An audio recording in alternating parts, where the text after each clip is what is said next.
Teachers of Reddit, what's your holy crap? This student is completely different from what I thought story. I teach gen ed English composition at a university. I had a student once who I assumed was coming to class hungover. He'd sit near the back and about halfway pay attention. He'd zone out during class activities and he barely turned in anything. I honestly didn't think a whole lot about it, since there are usually a few in each class who just won't get it together and do the work.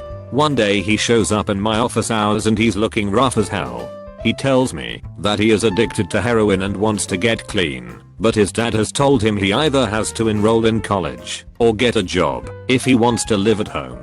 I suggest that maybe a rehab program would be a better deal, but apparently that wouldn't be covered by the crap insurance this family has access to. This is the us, several years ago. Student us failing all his classes and has a come apart in my office because he's scared to death his dad will kick him out and he'll go back to couch surfing at his junkie friends' houses. So it becomes my mission to get this kid through English camp. When he's too sick to come to class, I make sure he has access to notes and lecture materials. He hangs out in my office when he's feeling too rough for class, and sometimes he just gets up and leaves class. But he's writing his papers and he's learning stuff. And damn if he didn't scrape out a B. I've never seen a student work that hard against that huge of an obstacle before or since. This kid who in week 3 I had pegged as a lazy party person turned out to be a legitimate superhero doing something harder than anything I'd ever done. He's still one of my heroes, and also for the record he's still hammering away at a college degree, and after a few lapses here and there is over a year sober. We low-key keep in touch on Facebook. Not when I was a teacher, but in 2nd grade our desks were arranged into clumps of 4. On the first day of school I found out that one of the students at my clump was actually named Lawrence Lightning. But he didn't show up the entire day, or the next day, or the day after that. Where was he? What was delaying him? Was he scaling Mount Everest? Was he assassinating a dictator in South America? Was he presenting his discovery of the cure for cancer to the president? Was he liberating an enslaved alien race in an alternate dimension? My anticipation to find out kept growing.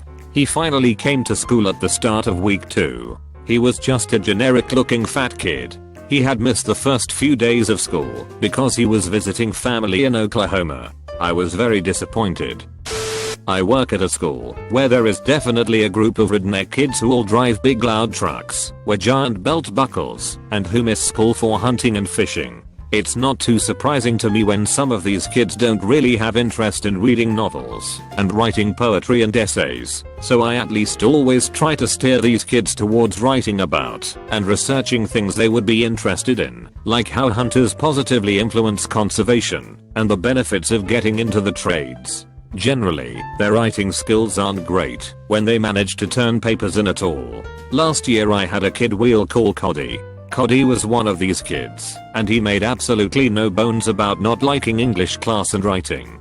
He would even ask me straight out what he could get away with doing in his essays just to get a C. I expected horrible spelling and grammar, no research, bullshitted or flat out plagiarized papers from him, and I was entirely prepared to see him the next year, after he flunked out of my class. I mean, the kid spent my class playing online games and reading the farm co-op flyers. When I started getting his stories and essays, though, albeit very late, he wrote articulately and thoughtfully about his subjects, and he always got a much better grade than just a C.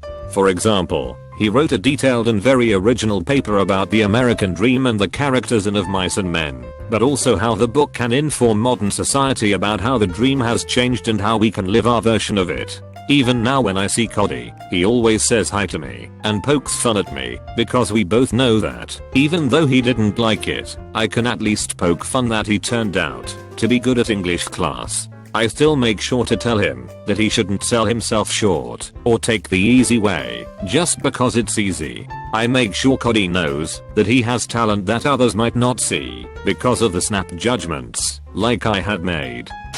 I had a bright, well-spoken young man in my classroom. Always had the correct answer when I called on him, and he volunteered frequently. Struggled a bit with getting homework in on time, but that's not unusual in middle school. This was 6th grade, so this child was 10 or so.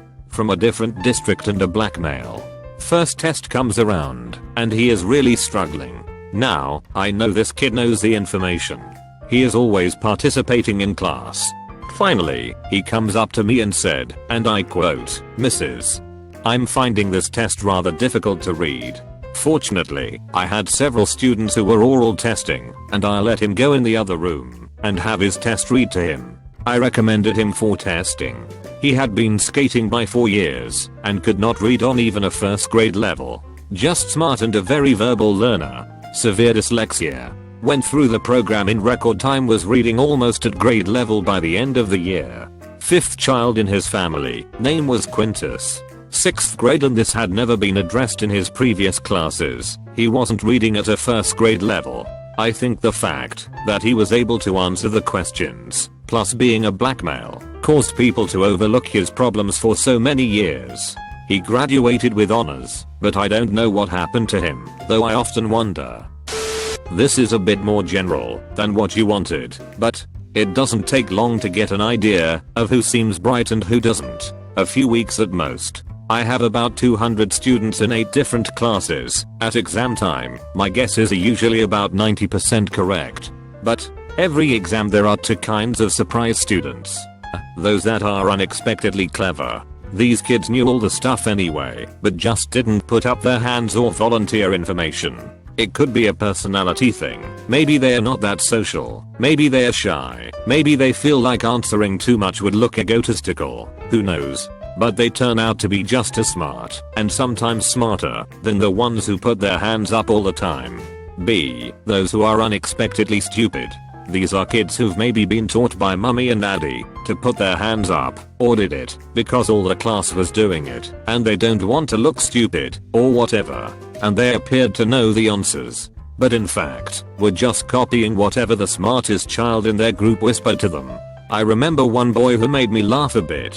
Whenever a question was asked, he would sit bolt upright in his chair, tilt his head slightly to one side, put a frown of stern concentration on his face and shoot his hands straight up.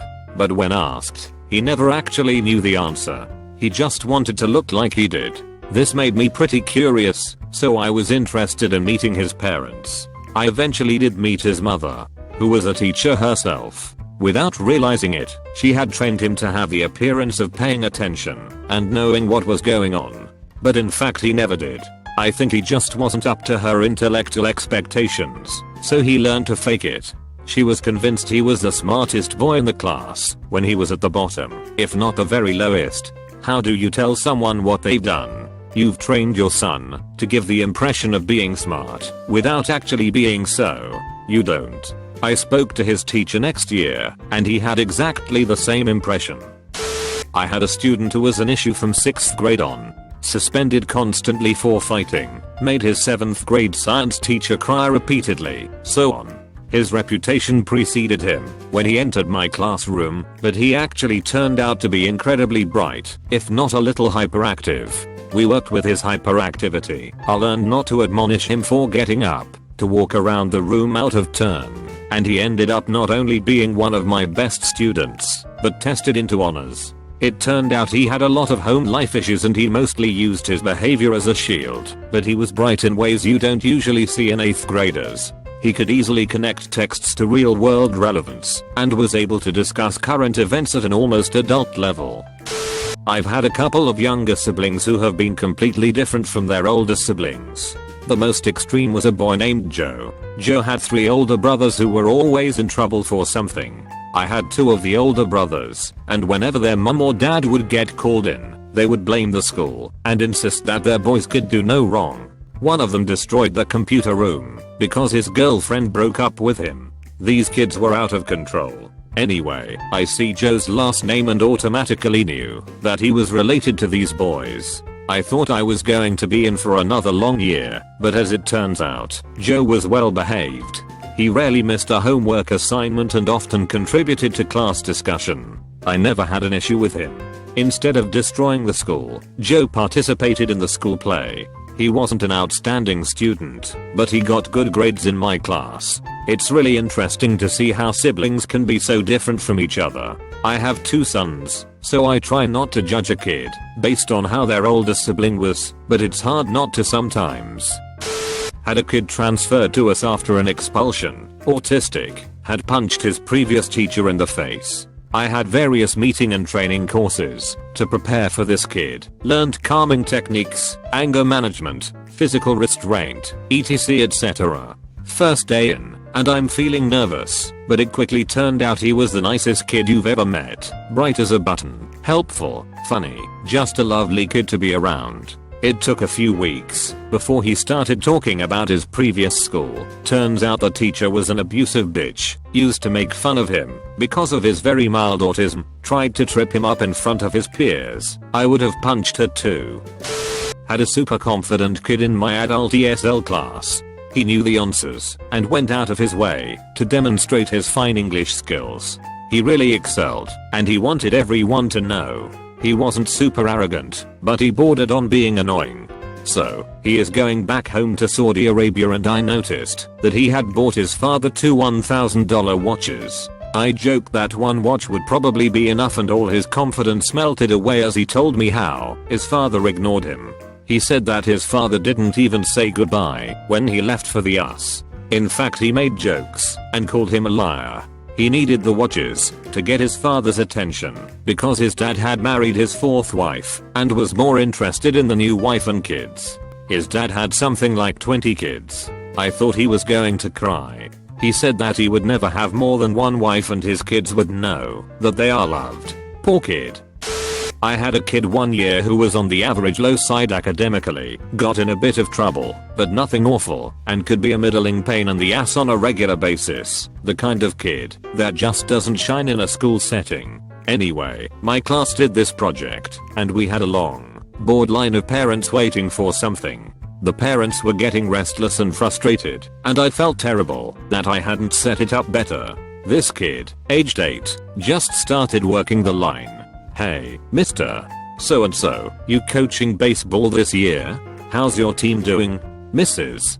Whoever, you're looking lovely tonight. Great to see you. He had the whole crowd in the palm of his hand. I was the kid's teacher pretty early in my career, but it absolutely taught me that school is just one aspect in students' lives, and if things aren't great for the kid in school, I should look to see if there's somewhere else he can shine.